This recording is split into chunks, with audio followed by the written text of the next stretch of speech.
పిల్లలకి ఈరోజు జొన్న దోశ చేస్తున్నానండి. ఇదిగోనండి జొన్న దోశకి 2 కప్పుల జొన్నలు వేస్తున్నాను. 1 కప్పు వేసాను.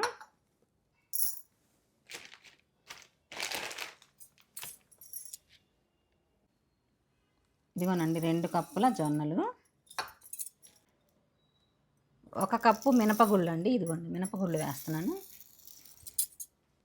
1 కప్పు మినపగుళ్ళు. ఇదిగోనండి అరకప్పు పచ్చిశనగపప్పు.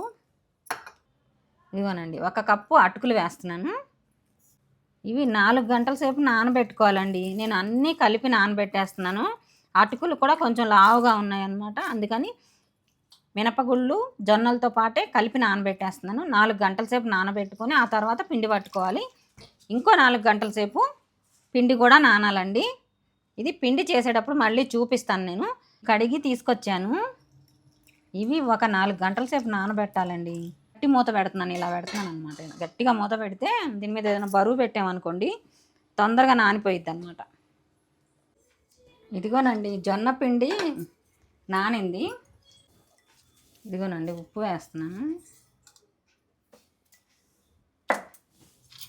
వేసి బాగా కలపాలి.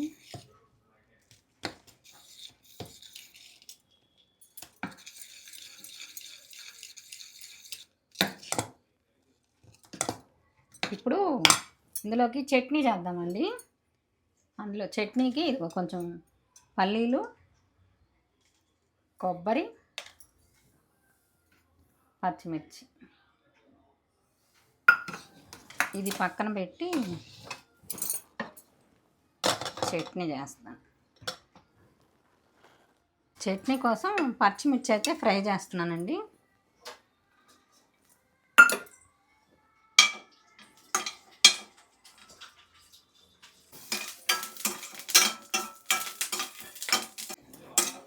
కొంచెం చల్లగా అయ్యాక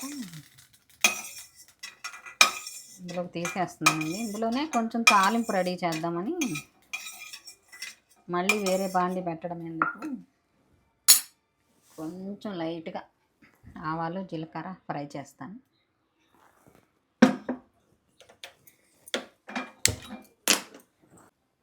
కొంచెం మినపప్పు,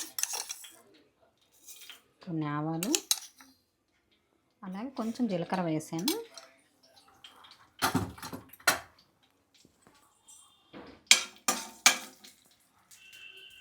కొంచెం కరివేపాకు.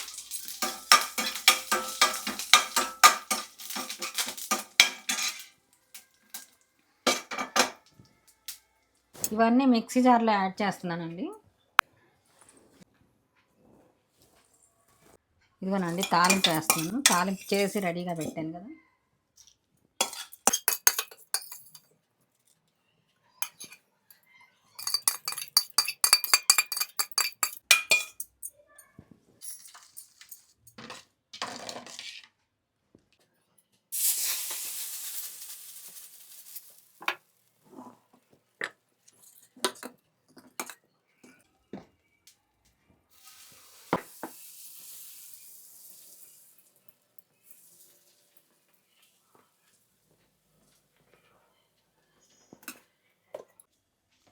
కొంచెం ఫ్రై అవ్వాలి.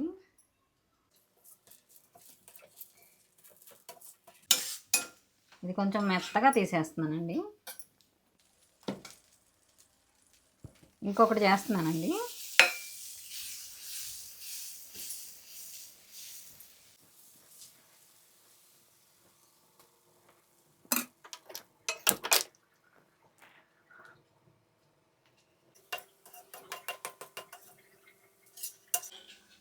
ఇదైతే కొంచెం కరకరలాడుతూ తీస్తున్నాను.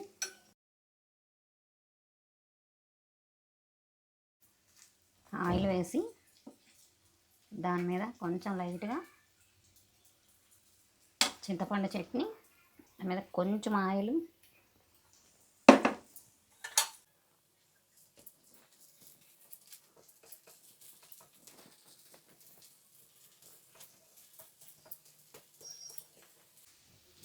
బాగుంటుందండి చింతపండు చట్నీ. కొంచెం పుల్ల పుల్లగా, అలాగే పల్లీ చట్నీ బాగుంటుంది.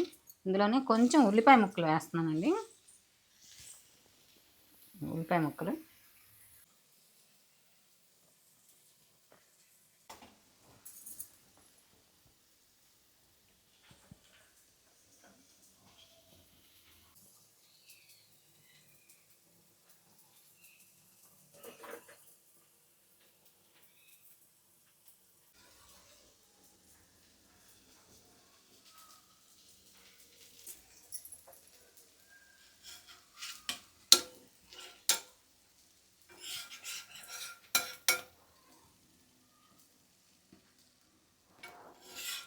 చాలా సాఫ్ట్గా వచ్చింది దోశ అయితే.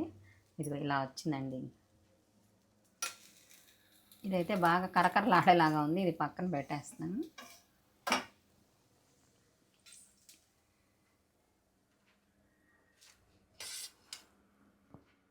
అన్న దోశ, చింతపండు చట్నీ, అలాగే పల్లి చట్నీ కూడా చేశానండి.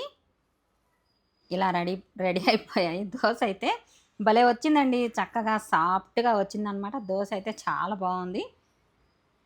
కొంచెం కలర్ ఎక్కువ రానిచ్చానండి, బాగుంటుందని. రోస్ట్గా ఉంటుంది కదా, బాగుంటుందని ఈ విధంగా కలర్ అయితే ఎక్కువసేపు ఉంచానండి. అందుకే మరి ఇంత కలర్ వచ్చిందనమాట.